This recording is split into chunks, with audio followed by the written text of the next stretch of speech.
series explores 3 E's: energy, the environment, and the economy, and their interdependency, and how decarbonization is serving to ensure all 3 are in balance and sustainable: energy, environment, and economy. Nothing, I mean nothing that I can think of, is more geopolitical of importance than embracing decarbonization. So, with that, welcome Eric Newell, the former captain of Alberta's energy industry. I'm going to turn it over to David to talk a little bit about what the world thinks is going on based on what we're hearing over at Ditchley. Well, thank you, Eric. And I wouldn't call myself a world expert, but I would have the benefit of being brought into Ditchley by Eric and given the opportunity to engage with some of the world leaders on things like this through Ditchley. And we have reports that we put up on our website. Please go look at them. There's lots of information there on things like this, the future of work, but particularly on the environment. It's interesting to have this conversation with Albertans and then hear how other people are talking about it, right? Because it's almost as if we're talking different languages right now, right? Yeah. We are talking about facts and reality, and the rest of the world is talking about morals and ideals.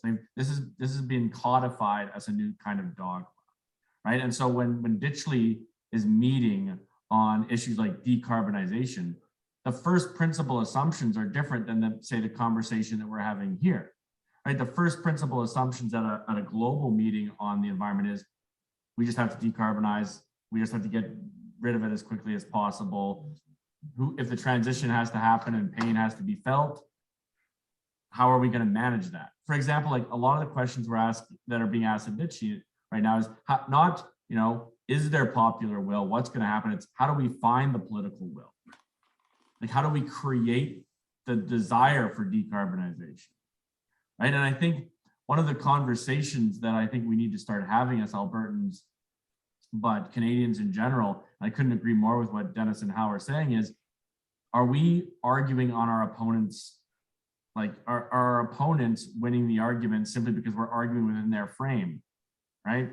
And the frame that they've created is a narrative that doesn't have anything to do with the reality that people are living, but people are not connecting those two things. It's become religious. You're not thinking through the question anymore, right? People are no longer, it's just the narrative that they believe. So it's oil and gas are bad, they're dirty, they're awful. They see the tar sands, they hear Suzuki say things, they get this propaganda fed to them and they just believe it. So like, where is the state of the world on this question of how they're asking, how do we find a political will in an energy crisis, right? So we're going through right now an energy crisis that's costing governments in Europe extraordinary amounts of money, right? To subsidize the power cost so that the people don't revolt, because there's no political will for this decarbonization, right? This isn't something that people want. They don't want to pay more for their power. They don't want to suffer for this, except there is a political will and as a religious movement, right? People don't want to pay the cost, but they want the lip service paid, right? They want to be hearing from their leaders that they agree that this is the great evil that's coming to the earth, but they don't want to pay the cost. People will not be willing to pay the cost. So we're entering this time period where the voices of our leaders are getting further and further from the lived reality of people. And now the leaders are asking, well, what are we actually going to do about this? Because the people are starting to demand it, but they're not going to pay the cost for it, right? And I think that is the biggest question that Ditchley is dealing with. Is it's become so codified that people, like, for example, 47% of global millennials that were polled in a recent poll said that they believed the climate apocalypse was inevitable. 40% of all, that way of thinking is causing a drastic shift in how leadership has even happened. Like, without the environmental movement, there's no way that Justin Trudeau could win, but it is religious to a lot of people. And so I think we need to step away from this conception of we can argue the facts into a place where people will accept this is the truth and will be able to move on. We have to understand we're fighting a story. We're fighting a religion. We're fighting a narrative. We're fighting a way of thinking about the world. And that way of thinking is not rational. So we're not going to be able to beat it with reason. We have to beat it with a better story, which is part of why I started the Canadian story. And that's a whole nother topic. But what Ditchley's discovering is that conversation is not happening, right? The how are we going to create a story about adaptation? That is not happening on the global scale. That conversation about how are we going to supply the energy transition needs, that's not happening. It's about divestment. It's about moral posturing, and we're seeing the results of it right now. We're seeing the energy crisis. That's not just because of supply chain issues. That's because of decarbonization policies that are now hitting the market, and people are like, whoa, what's going on, right? So one of the ways that I think this narrative can be developed, and this is what's being discussed at Ditchley, one of the major themes to come out of the climate judo conference, they called it, which is they're like, well, why don't we take the pandemic and the government's response to the pandemic and use that political will to make a difference on climate change? This is the way the conversation is going. But one of the ways that Ditchley is making the conversation real and bringing it back down to earth is, how are we going to pay for this? And I think that's going to eventually be one of the main questions in this whole carbonization, like the forces behind, let's say, we'll go force and source, right? The forces behind decarbonization are this religious movement, but they're going to come up smack against reality, right? Which is the how are we going to pay for this? And I really, this is where Alberta needs to start making its case. And actually, interestingly enough, where Eric made the case for the oil sands to the Canadian public back when the oil sands task force was coming into effect. It's like, how are we going to pay for this? Brad Wall was so successful in Saskatchewan in his narrative building around things because he said you have to finish the sentence, right? It is, we need better social programs. How are we going to pay for this is how we're going to pay for those better social programs. Yeah. And I think what we have done as a movement, and I, just for a little bit background, I worked for the Modern Miracle Network, which is Michael Binion's project to, talk about the modern miracle of hydrocarbons and how this is the most significant advancement that humanity has had in terms of taking energy and producing it cheaply, which has produced untold wealth for humanity, right? Trying to talk about that, trying to build a new story. But the problem is we're still relying too much on facts. We need to remember how people think, and they think based on their emotions. That is the primary driving force. And what is one of the most emotional things that exists? Stories. And so I say this a lot because part of the political side of this that I've worked in as well, and that gets talked about a lot, is the West is in the periphery. Ontario doesn't care about the problems of the West. Ontario and Quebec, to the same degree, they don't even know they're happening. They're not aware of these facts. And we say, oh, if we could just educate them on the facts of how much of the economy this is, of how much they're getting, then they would finally understand. We have to realize what we're up against is a better story, which is the end of the world is coming. And if you don't do something, you're going to be responsible for it. What does that sound like? Right? Yeah. And then we say, we can't do anything about the end of the world. Right? We say, we're only 1.5%. Why are you doing this to us? But it doesn't matter because it's about personal guilt, personal identity, right? Those are the things that are attached to this. So I think the answer, and this is something that's being talked a lot about at Ditchley, and actually it's being framed as a question, but it's really a new way of thinking about things, is technology, and it's something that Eric said on my podcast actually, is like technology has always got us out of these messes. We have to believe that the money being produced from the wealth of hydrocarbons is going to be what produces the foundation for the technology that's going to get us to the next step. The story has to be the human spirit, human innovation, human ability, because right now the political trend is guilt, fear, and doom. 47% of millennials are saying they think the world is ending, right? That there's no hope. Birth rates are plummeting in the West, right? Because people just don't think there's a future. The narrative that will get hydrocarbons and Alberta back, and maybe potentially a new Canadian story, let's call it, of an energy superpower, like Harper said, is that is going to be what powers the innovation that's going to get us out of this mess.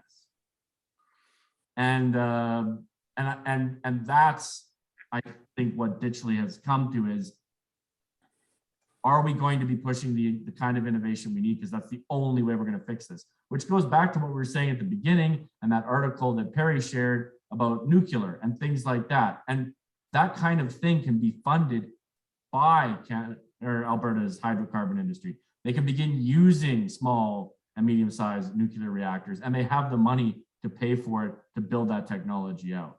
Thank you very much for that, David. I think you reminded us of a few things. One is a little up there, but it's Quebec. But you can't use rational arguments to deal with emotional concerns. Like the Quebec people feel very differently. They don't relate to all the money they got from the federal government. They relate to the fact that they feel like second-class citizens. And so we're using rational arguments always with Quebec, and they don't have any meaning. And I think that's a little bit what's happening here. It's become like you say, it's a religion, and factual arguments just the eyes glaze over and they miss it. So that little thing you said of storytelling is really important, and you have to tell a story and understand your audience to tell what story you're telling. So I think that's a very important thing. The other thing that maybe gets us back more, I'm an engineer, so I like to be factual and all that, but it gets us back there is, the strategy that a lot of people are claiming is let's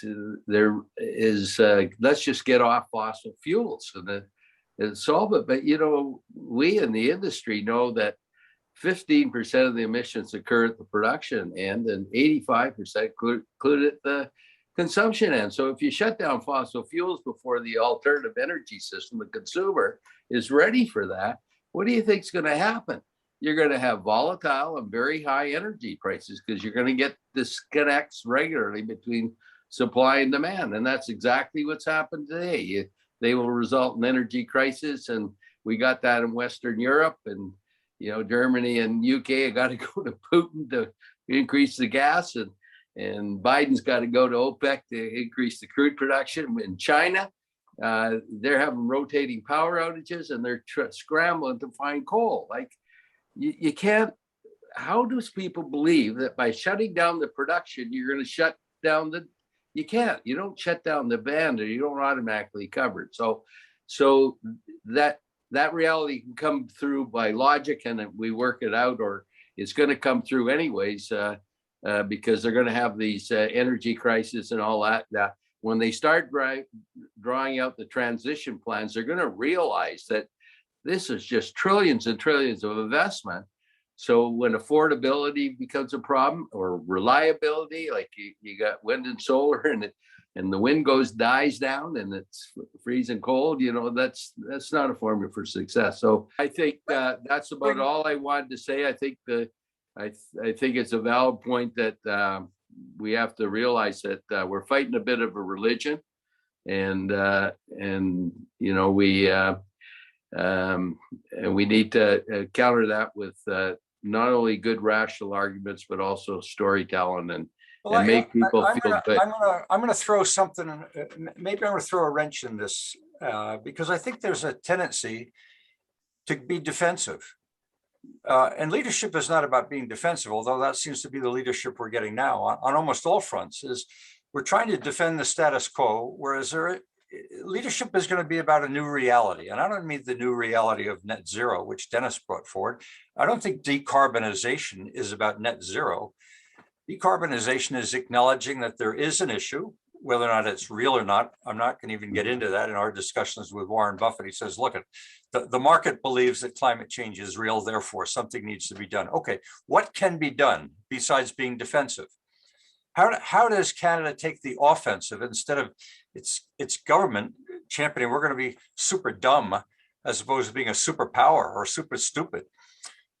To become a superpower at a time when we need to make the transition is for Canada to stand up and start giving some messages about innovation and what we are doing and can do by introducing technologies that are contributing already to the cleaning up of what we have been producing, and acknowledging once had is not what we have now. And what we are proposing is not a return to the past, but whether it be LNG, whether it be blue or a different color carbon, we as a country ought to be the champion of the transition to decarbonization, not meaning net zero, but to a better world than we have right now. And that's not the message we seem to be getting the message out that we're either defensive or we're simply joining this emotional tirade that the world is coming to an end. I think one of the things we could be targeting is this issue of volatility that everybody is feeling, because it personalizes the discussion. Volatility in my energy bill and volatility in the price of energy overall at the gas pump is something everybody feels. What can we be doing in Alberta to get the message across to the world at large that we, probably better than anyone else, could be helping address the issue of volatility? There's something positive in there. Right now, the people on the street are not buying the argument. They're buying the emotional argument. And here in Canada, if you have this discussion in Eastern Canada, it's a purely emotional discussion. If you have the discussion in Alberta, it's an economic discussion. Decarbonization, if we're going to keep using that terms, means what it means. It means no more hydrocarbons. What we're talking about is some other future where low carbon technologies are more part of the fuel mix. That is a very different world than using the term decarbonization. So like words matter, semantics matter. And yes, a world adapting to 2.4, 2.7, 2.73 is a world in which there are significant elements of low carbon technologies that may be developed economically, depending on how we specify a carbon price. So I just wanted to make the point that the advocates of decarbonization mean no more hydrocarbons, even though they don't really appreciate that we still want to have some petrochemicals. The only second point I want to make, which responds to like this question of narrative stories, etc. Ultimately, markets are more powerful than almost any other factor in life. When things cost too much and they don't work, then change happens and political change is insisted upon. So, the one element of all of this that gives me some hope is that, in fact, as we're seeing in Western Europe, as we've seen in actually China, when energy costs rise because we've tried to implement policies that contract hydrocarbon supply, it creates higher prices and a political reaction where we're now talking about energy crisis. I just make the point that all of these technologies that people hope we in Alberta can advance are all economically challenged, because if they weren't, they'd be done already. So I just want to really make the point that this is a very difficult world to imagine, that how much economic pain are we all going to have to suffer before we smarten up? And it's my belief now that that pain is going to be very, very large before we actually realize that this transition that so many people contend we must do is actually going to be unaffordable, and that we need to reconsider what that is. So if we want to use language about transitioning to lower carbon and adapting to some other number, I'm all in on that. But decarbonization by its advocates is a very, very real intention to eliminate hydrocarbons. That's no news to me, and maybe that's why we have these webinars, is to understand language. If it's not decarbonization, what is the word, or what are the few words that one can use to articulate an aspirational goal as opposed to a defensive goal that conveys hope, and that there are something that can be done besides simply accepting we're going to have a higher global temperature? What's the word is adaptation, if you want a word. What's most interesting, I think, as a starting point to get Canada's policy on the right path is to recognize that there's two very different issues here. One is, how do we as Canadian individual consumers and Canadian businesses reduce our emissions from the 85% of the emissions that occur at the point of consumption? How do we do that not in a way that solves the world's emission problem, but in a way that shows leadership for the rest of the world so that those heavy emitting areas can take advantage of some of the technologies we develop to reduce their own emissions. That's what goes on in the 85% of the world where most of the emissions actually occur. Yeah. It's a whole different world, though, the production side of oil and gas, where 15% of the emissions occur. And Canada needs to differentiate by comparing our everyman emissions, our consumer level emissions, to the rest of the world, and doing what we can to show leadership and help the rest of the world reduce their emissions. Because nothing we do in Canada actually makes any difference to aggregate CO2 in the air. We're just too small. On the other side, on the production side of it, we've been making a mistake. We compare emissions in the Alberta oil and gas sector with the emissions in Toronto or Montreal or Ottawa. They have a different form of hot air down there. What we need to do is compare our emissions from oil and gas production with the rest of the world. And you mentioned methane. Methane's really important because it's such a powerful greenhouse gas. The world releases about 4%, 3 to 4% of raw methane production is released to the atmosphere unburned around the world. The government of Canada actually has a paper out that says that Canada's emissions are less. Ours are about 3%. Now, I've worked on industry bodies seeking to reduce methane emissions for 25 years, and we've been really successful. And our emissions today in Canada are about 0.5%. The federal government thinks 3%. We're at about 0.5%. The two companies that I'm most involved with did a lot of work on this, and at one of them, our emissions are 0.15% of our total production. Now, that's not that company is a superstar company, but they have attacked the problem and they can demonstrate to the rest of the industry and to the global industry what you can do to reduce methane emissions.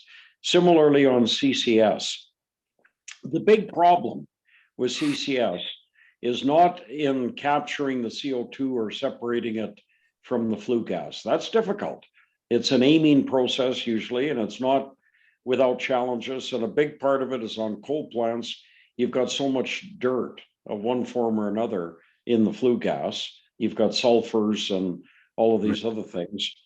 And in the case of combined cycle gas plants, you've got a problem in that the CO2 concentration in the flue gas is very low. But amine technologies can solve both of those, and some membrane technologies have promise.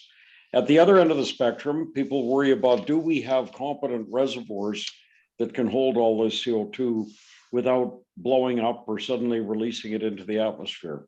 And absolutely we do. This is stuff that the geologists in the oil industry in Alberta, the reservoir engineers, we understand that fully, completely. There's no issue around that. So we've got a great way to separate it. We've got sources we can attack, and we've got places to put it. What's the problem? Well, people think it's the pipelines, that pipelining CO2 is a challenge. It's not. Pipelining CO2 is easy.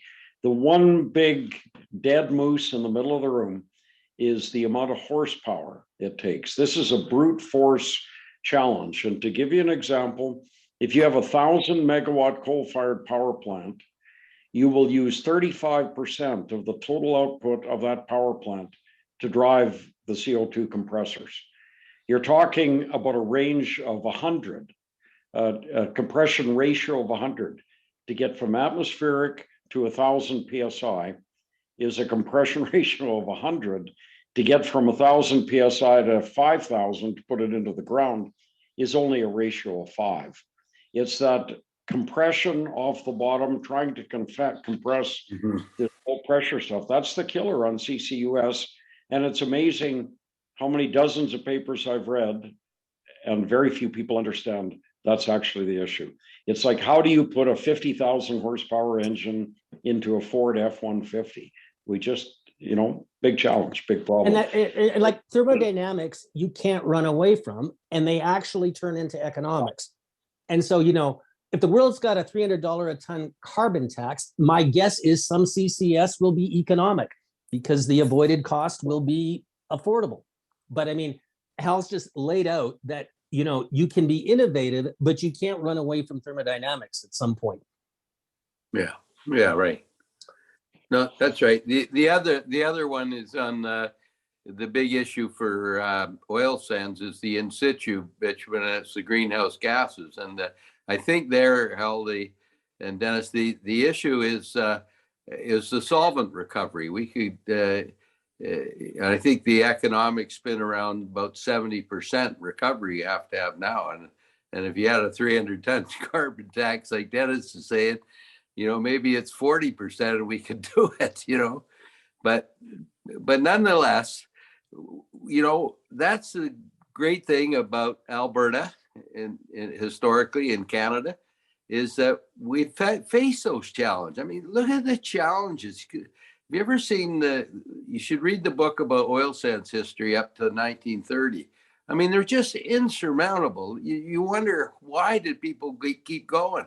And I just don't believe that we can't solve some of those. We'll get down to the right level, and you can't. I realize you can't fight. I'm a chemical engineer, so thermodynamics come into play. But we could do so much when we work together, and I think it's a characteristic of Alberta. I think Austria wasn't an accident that occurred here in Alberta. I'm being a little bit biased, and I think we need to get together on some of these. As a champion and someone who's sat in a leadership role, you don't take on the role of leader by being defensive. You take on the role of leader by portraying a pathway to a better future. And it seems to me something we've been discovering through these webinars is one of the things Canada needs to get back is to become more aspirational. Instead of being defensive and going out into the world and saying, you're all right, the sky is falling, we've got to take a strategy which says there are things that we can do in contributing to a solution. Yeah. My point would be that Canada can do a lot to be helpful in the world on this. Firstly, by demonstrating, look at the Norwegians. They've demonstrated that their consumer level emissions can be reduced to about the best in the world, notwithstanding that they live in a cold country, by converting much of their vehicle fleet to electricity and much of their home heating to either wood or electricity. They've done that, and they can show the rest of the world about that. Now, they have advantages in all of those areas. They don't drive very far. They don't live in Saskatchewan. And, they have enormous hydroelectric resources that the rest of us don't have. But Canada should take a lead role in showing the world how consumers can reduce their emissions by better insulation in buildings, better building codes, better transit systems, urban transit in particular, all of those kind of things. At the same time, Canada can play an inspirational role in showing the production side of hydrocarbons globally, what can be done through the use of CCUS and hydrogen and other things like that to reduce the impacts. And Eric, to your point, I've done a fair bit of work, but maybe should be more accurate. I've been involved with people that have done a fair bit of work on how do you reduce emissions from the big SAGD steam flood project in Alberta. And it's actually quite doable. It's always a question of what it's going to cost. But in almost all those cases, we're using gas-fired boilers. You've reduced emissions by more than 50% right off the bat by firing them with gas rather than firing them with crude oil or bottoms or coke or all of those other things that would be used in other parts of the world. Now you've got CO2 concentration in the flue gas that's less than half of what it would be if you were using bunker C or something like that, ship fuel, to fire those boilers. And we know how to capture that CCUS. And the big players up there, Cenovus, Suncor, people like that, are already well advanced on a carbon trunk line to recover but the bottom line is they're putting it to the government. This is an extraordinarily expensive thing. It may be in the Canadian national interest, but it's a real burden for us as competitors in the global supply business. So we need government involvement to make it happen. So far, nothing from the government. So, we know what to do and we can show leadership. But I think we have to have also, I think we also need to have a grip on reality and make sure people understand what's possible and versus what's in the world of net zero.